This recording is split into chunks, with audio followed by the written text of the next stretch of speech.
Moving right along, we are now joined, somewhat unfortunately, by Matt Brooks, Executive Director of the Republican Jewish Coalition. Thanks for joining us, Matt. I was just curious, there don't seem to be that many Republican Jewish people in America. What exactly do you do all day long?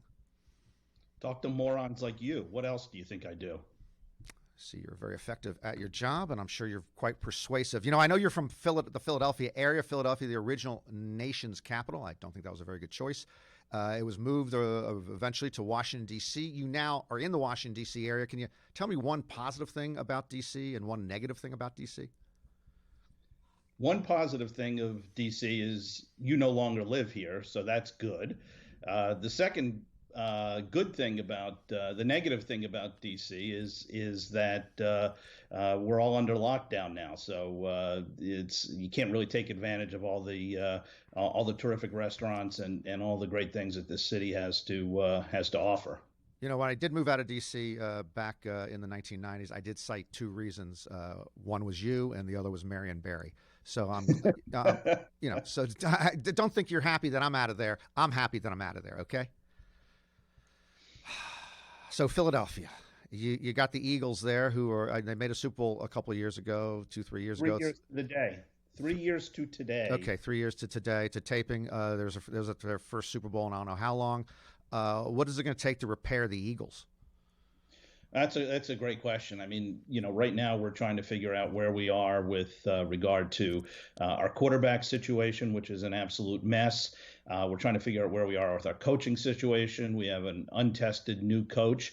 Could be the next Vince Lombardi. Could also be the next Sam Weish. We have no idea what this guy is going to be, and hopefully he'll take us back to the Super Bowl again. But it's really amazing. And I always give you a hard time, Norman, but you predicted first of all not only the bust of Carson Wentz, but you repeatedly predicted that Doug Peterson wouldn't be coaching within 5 years of him winning the Super Bowl, and on both cases you may have been onto something.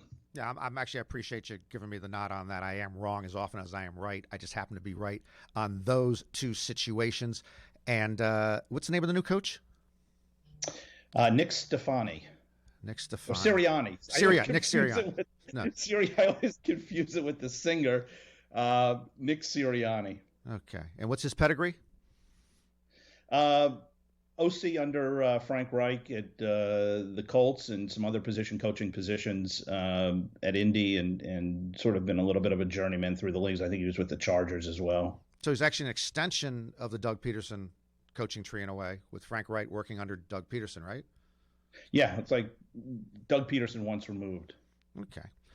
So this Sunday, I don't know if you have a rooting interest, but you can tell me if you have a rooting interest, and then we'll talk about what you'll be eating or drinking while you're having that interest. Well, in that case, in this case, my rooting interest goes more with the kind of food that, I would like. So Kansas City, home of incredible barbecue, Arthur Bryant's, one of the best barbecue places in the nation.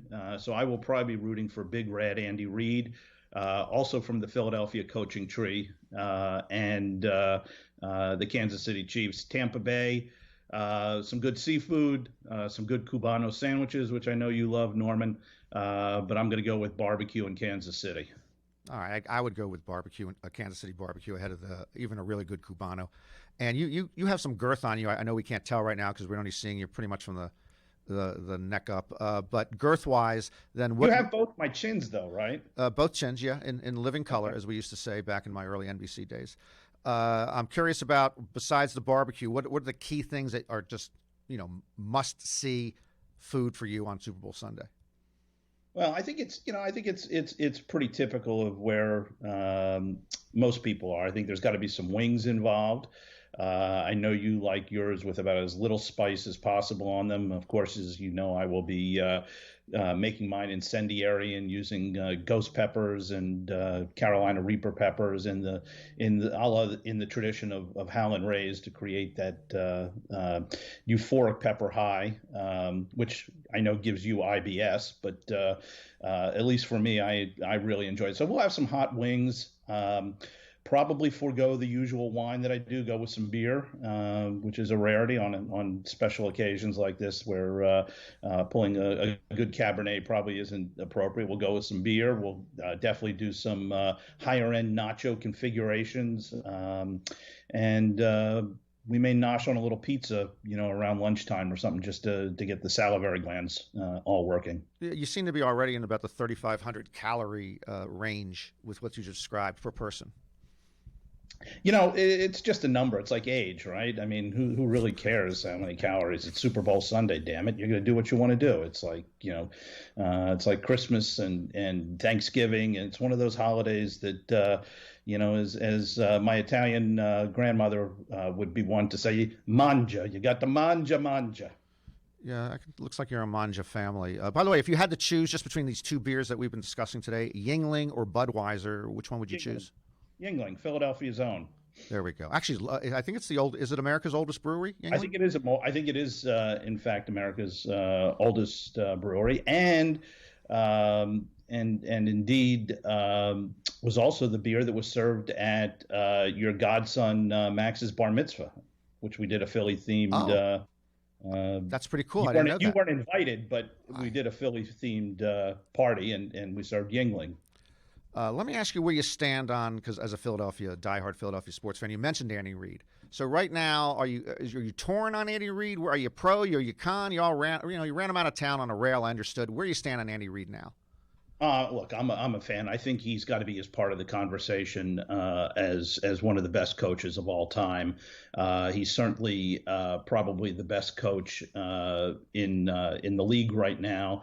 And if you also look at all of the people as part of the Andy Reid tree, there's a strong argument to be made for not just how great a coach he is in terms of players, but also developing coaching coaches, so to speak, and developing a terrific array of really competent and accomplished head coaches. Yeah, and in fact, they've been making a big deal lately that the Andy Reid tree coaching tree is more boom, while say the Bill Belichick coaching tree has been more bust. His coaches have gone out and generally not done very well. Before I leave you, I see you have some type of a wall of fame behind you. What's on the wall of fame in those photos? People who were formerly important political leaders. Nobody within the last 10 or 15 years. I think it sort of goes to my being sort of a has-been in politics. But you got a lot of time with President George Bush. There's some Ronald Reagan. There's some first President Bush. What else is there? There is. It looks like it's. I guess it's from your heyday of when you were a force politically in town. So a lot of memories from 10, 20, 40 years ago.